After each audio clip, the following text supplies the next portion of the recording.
এই দুটো তিনটে দিন বঙ্গোপসাগরে দুটো ঘূর্ণিবর্ত তৈরি হয়েছে, ফলে প্রচন্ড বৃষ্টি হচ্ছে এবং কিছু জেলায় বৃষ্টি হবে।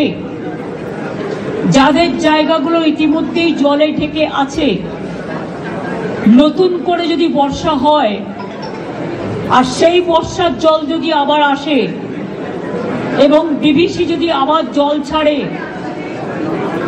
তাহলে কিন্তু জলের ওপর জল প্লাবিত হবে। সেক্ষেত্রে দয়া করে যারা দেখতে পাচ্ছেন জলের সম্ভাবনা আছেন, তাদের কাছে অনুরোধ করব, পেছনে যারা মোবাইলে কথা বলছেন স্টপ করুন। সাইডে কথা না বললেও চলবে। এখন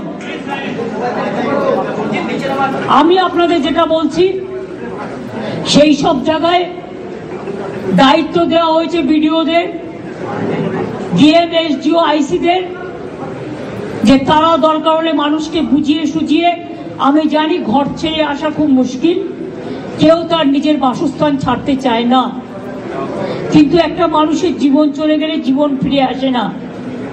বাসস্থান হয়তো ফিরে পাওয়া যায়, কিন্তু জলে ভেজা এই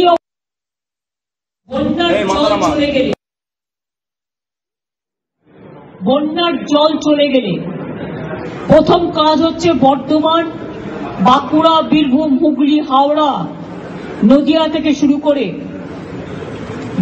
বাঁকুড়া, যতগুলো জায়গা আছে, উত্তর 24 পরগনা, দক্ষিণ 24 পরগনা, যে জেলাগুলো শস্য ভান্ডার,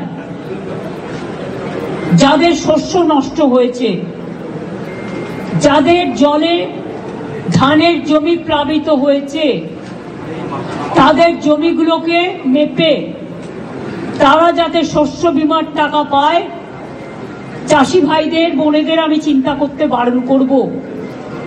কারণ আমরা বিনা পয়সায় শস্য বীমার টাকা প্রতি বছরই চাষিদের দিয়ে থাকি। বাংলার দুর্ভাগ্য, বাংলায় যতটা বন্যা হয় এবং আসামে, অন্য কোথাও সেটা হয় না।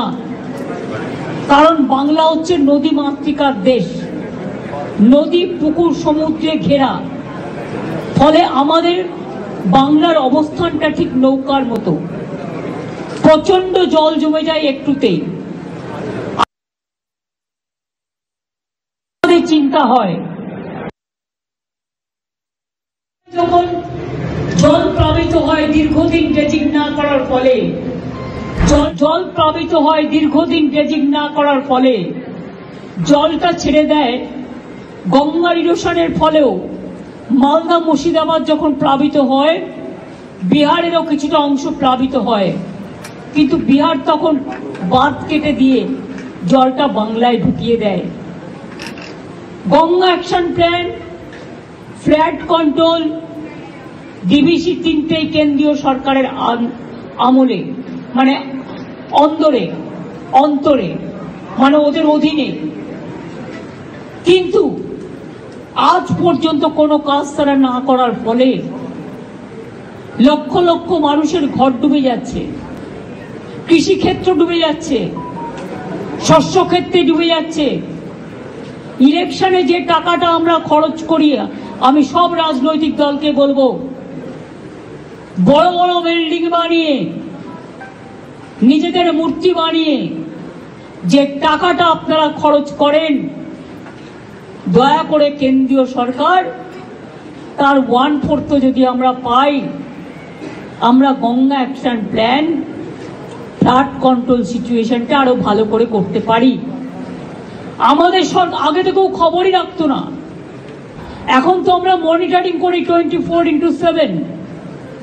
সব ছুটি বাতিল করা হয়েছে, কারণ একটাই, রাত জেগে সরকারি কর্মচারী হোক, পুলিশ হোক, আমাদের দলের স্বেচ্ছাসেবকরা হোক, তারা পাহারা দিচ্ছেন। সব বিডিও, আইসির ওখানে মাইক্রোফোন রাখার ব্যবস্থা করা হয়েছে। সমস্ত রিলিফ ক্যাম্প বিভিন্ন জায়গায়, আশেপাশে যদি জল জমে সেখানে তুলে আনার জন্য বলা হয়েছে রিলিফ শেল্টার। আমরা ফ্ল্যাট শেল্টার অনেকগুলো তৈরি করেছি, কিন্তু তাতেও বাঁধ মানছে না, বাঁধ ভাঙছে জলের পর জলের প্লাবনে। দরকার হলে পুজোর ছুটি আসছে, স্কুলগুলো ছুটি হয়ে যাবে, এবং এই সব জায়গাগুলোতে যাতে আমরা কাজে লাগাতে পারি, মানুষকে আগে প্রাণ দিয়ে সেটা আমাদের দেখতে হবে।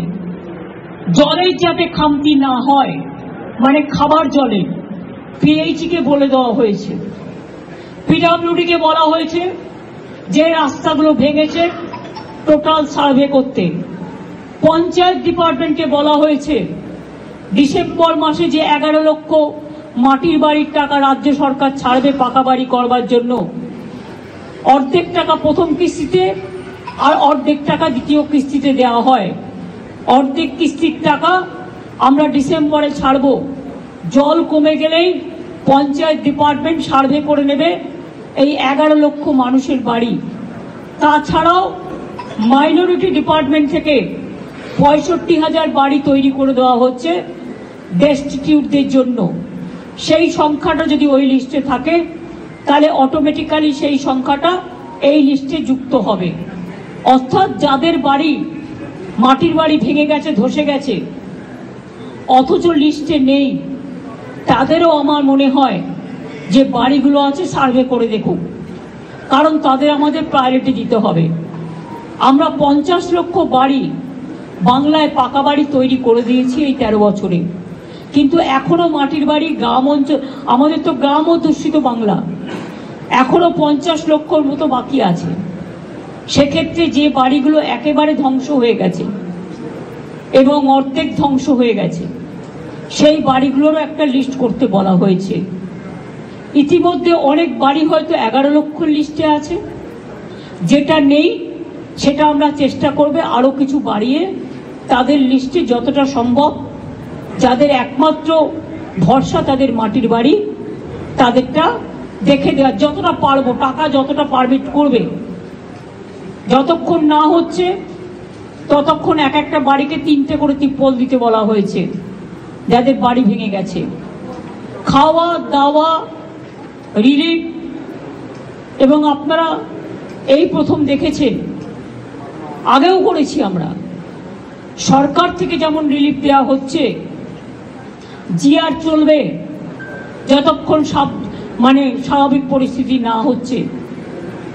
পুলিশও নিজের পক্ষ থেকে অনেক জায়গায় কমিউনিটি কিচেন করে করে তারা খাবার পৌঁছচ্ছে।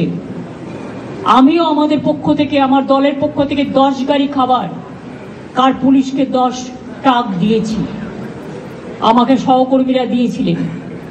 এছাড়াও সব জেলায় যেখানে যেখানে বন্যা হয়েছে আমরা সাধ্যমতো ড্রাই প্যাকেট করে দিচ্ছি।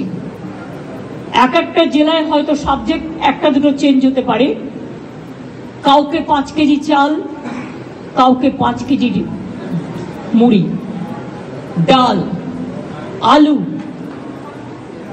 হাফ কেজি করে সর্ষের তেল, কোথাও সোয়াবিন, কোথাও বিস্কুট, কোথাও চা, এই দুধ বাচ্চাদের।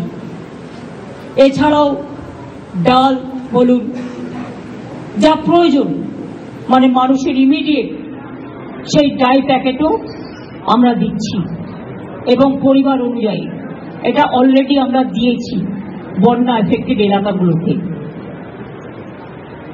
আবার যদি অন্যান্য জায়গায় বন্যা হয়, কন্টিনিউ করে, তখন আবার দেয়া হবে। মানুষ যেন এটা না ভাবে যে আমরা বিপদে পড়ে আছি। বিপদে তো তারা নিশ্চয়ই পড়ে আছে, তাদের দুর্যোগ কেটে যাক, তাদের দুর্ভোগ কেটে যাক, মায়ের কাছে আমরা এটাই প্রার্থনা করি। সব মানুষ, আমি সব ধর্ম বর্ণ সম্প্রদায় সবাইকে বলবো, নিজে একখানা রুটি খেলে আধখানা ভাগ করে দিন, কেউ যেন বঞ্চিত না হয়, এদিকে আমাদের নজরটা রাখতে হবে। আমি এমএলএরও বলেছি, এমএলএদের যে কোটার টাকা আছে তাই দিয়ে তারা রাস্তাগুলো গ্রামীণ যতটা পারবেন করুন। আমি এমপিদের কাছেও রিকোয়েস্ট করব, আমাদের এমপি যারা, তাদের টাকা দিয়েও তারা রাস্তাগুলো করুন, বিশেষ করে গ্রামীণ রাস্তাগুলো করুন। বাড়ির ব্যাপারটা একই লিস্টে যদি দুটো নাম থাকে